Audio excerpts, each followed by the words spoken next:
There are so many influencers out there, dentists as well, who are telling their patients to tape their mouths shut. I don't believe that mouth tape is always what you want. In fact, I think there are very negative things that can occur if you tape your mouth shut. And I believe there are things you can do that is far more helpful than mouth taping. And I'm going to give you these 6 things later in the video. But first of all, why is this all a topic anyway? It sort of suddenly became a thing. And of course, now there are companies selling very expensive mouth tape. I'm sure you've seen them. They look like lips and you can stick them on your lips. I personally have tried many different types of mouth tape. So believe me, I know what it's like, but I'm not recommending it. Why is mouth breathing a problem anyway? Well, many people feel that mouth breathing dries your mouth. And when your mouth is dry and has no saliva, your teeth are at more risk for cavities and gum disease. And in a sense, that's true. And the people that follow me and understand the complete mouth care system know that there is one non-negotiable. And that non-negotiable is that you prepare your teeth before you go to sleep at night. And the reason you do that is your mouth is going to be more acidic and drier at night anyway. That's part of the circadian rhythm, the ebb and flow of saliva in your mouth. Its maximum flow is in the afternoon for several hours. We need to maximize that, which is what I teach. And at night, we have very poor salivary flow. So taping your mouth shut may, in a sense, help somewhat, but it doesn't help an awful lot. And if you are using my complete mouth care system, it doesn't matter if your mouth is dry. It's going to work to protect you whether your mouth is dry, dry, dry, or a little bit dry. So you don't have to tape your mouth shut. If you're using my complete mouth care system, your mouth will be protected. If you wake up with a dry mouth, I recommend to my clients that they do not drink water in the nighttime because they're washing that protection off their teeth. Instead, they have a xylitol mint that would moisten their mouth and then go back to sleep and so on. And in the morning, try and drink more. Try to get your drinking habit to be at the front part of the day, the first 10 hours of the day rather than at night. Now, taping mouth shut is another reason people will say it's important, is so that you will nasal breathe, so you will breathe through your nose. And I do agree that nasal breathing is really important. And I would recommend to people who are using my complete mouth care system and strategies that after lunch, when you have had your xylitol, after your healthy lunch, when your saliva circadian rhythm is at its maximum flow with the maximum number of minerals, that is the moment to nasal breathe.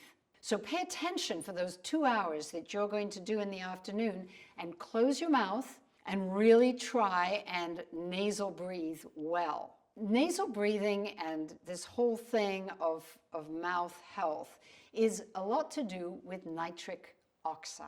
Nitric oxide is a gas. Now, what has that got to do with our mouth and our nose? Well, it transpires that in the mouth, there are a group of bacteria in the mouth that actually create a product that we swallow, and it turns to become nitric oxide in a healthy mouth. And one of the reasons that I recommend my complete mouth care system is that it develops optimal denitrifying bacteria on the back of your tongue, and they've been tested. All the people that I have tested that using my system have wonderful optimal levels of denitrifying bacteria on their tongues, and these create the nitric oxide. And this nitric oxide actually helps reduce blood pressure, actually relaxes your heart muscles, helps you breathe, and helps your cognitive function. So it is really an important molecule, and it's important for our overall health. In a young person, you make nitric oxide all over your body. Every lining in your blood vessels is pretty much able to make nitric oxide. So you have a big reservoir if you're young. As you get older and older, that reservoir seems to dry up, and we make more nitric oxide in and around our head and neck and in our sinuses. is actually the epithelial lining in your paranasal sinuses that create enormous amounts of nitric oxide. People are not always aware of that. And this occurs even as you age. So your sinus health is really important. And if you're somebody who's suffered from a lot of allergies and you've taken the medications that dry up your nose, this may have left you depleted. So I would encourage you to consider carefully medications you take that dry up your nose, and maybe you could do more in an opposite way. You see, the things I recommend to people who are struggling to produce more nitric oxide are things that are going to help your sinus and nasal health. Maybe stop fixating on shutting your mouth, which may or may not be that helpful, particularly if it stresses you out, and then your stress levels rise, and then you're producing cortisol. And if you're producing cortisol, it's going to make your saliva more acidic and dry it up even more. So that would not be helpful. Instead of that, let's focus on maximizing the nitric oxide through your nasal passages. And the 6 ways that you can do that quite easily. The first is try using a xylitol nasal spray. You don't have to jam the thing right up your mouth, right up your nose. Just mist your nose with a xylitol nasal spray. And here is a really good xylitol nasal spray that's easily available on Amazon for just around $10. And mist your nose with this before you go to bed at night, and just see, give it maybe 5 or 10 minutes, and you will probably find an increase in flow in your nasal passages. Same thing, you can use it during the day as well. Very useful if you are suffering too often with allergies and sinus infections. Second thing I recommend is eucalyptus. In the mouth, I recommend Listerine as part of my complete mouth care system. And the eucalyptus is really helpful in the Listerine because it helps to regrow the gum tissues. Now, in the mouth is one thing. You can rinse with it. But in the nose, it's hard. So what do we do? Well, I believe that one of the best things you can do is get a vaporizer, a steamer. Put a little eucalyptus, usually it comes like a little pad that you put into the vaporizer, a little tiny, a little pad comes in an individual packet, and you can put it in the vaporizer and inhale the eucalyptus and the menthol a little bit, and open up your sinuses and try and get them clear if you feel that that's maybe one of your problems. The other thing that's very useful are breathing strips. And people who are athletes, if you've been a swimmer or a high-performance athlete, you may already or have used these, or you may use them now.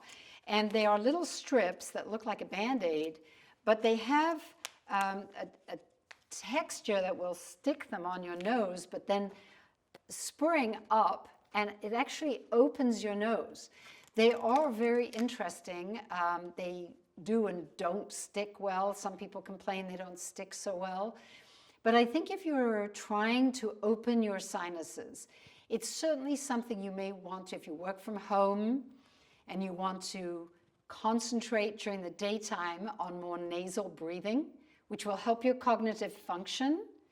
This is an interesting little tool that you may want to think about rather than mouth taping. Again, mouth taping seems to me to be the Band-Aid. I would rather develop nasal breathing habits and do those during the day, do them cognitively, because as you do them, you're going to improve your heart, you're going to lower your blood pressure, you're going to improve your breathing, and you're going to help your cognitive thinking. So it's a very helpful thing to do. So another little habit you can get into if you're maybe working from home alone, don't do it in the office, but humming. Humming actually vibrates and helps the nitric oxide move from the paranasal sinuses into the sinuses. It is a trick that you can do, and people who meditate sometimes hum, which is interesting. If you're breathing and know more about this, leave me some comments, because I know it all seems to go together, that this good deep nasal breathing can help our whole body health. There's an interesting book by James Nestor called Breath that you may well like to read. It is an interesting study, more of a journalist than a scientist. James Nestor and a friend of his from Europe actually blocked their noses up for 3 weeks. And they were running, and they saw the difference in their athletic performance and how they felt and how food tasted, and generally the malaise that they felt by having a blocked nose. So I believe that this book may have been part of the thing that began this whole interest in mouth taping, whereas in my book, we should be focusing on good ways to open our sinuses. So my suggestions, again, would be the nasal spray with xylitol, the vapor spray with eucalyptus, the thought of giving yourself time to do this nasal breathing. Try to educate yourself in nasal breathing in the afternoon hours when you're trying to mouth rest at the same time, using possibly these nasal strips to help you. You can also at night, if you want to help yourself, try and find a pillow that is more supportive to hold your jaw up higher. Anyone who does CPR knows the first thing we do is tip the jaw so that the airway opens. Well, try to tuck your pillow in such a way that it might support your jaw more. I just have a new pillow now. It's more like a sandbag than a pillow.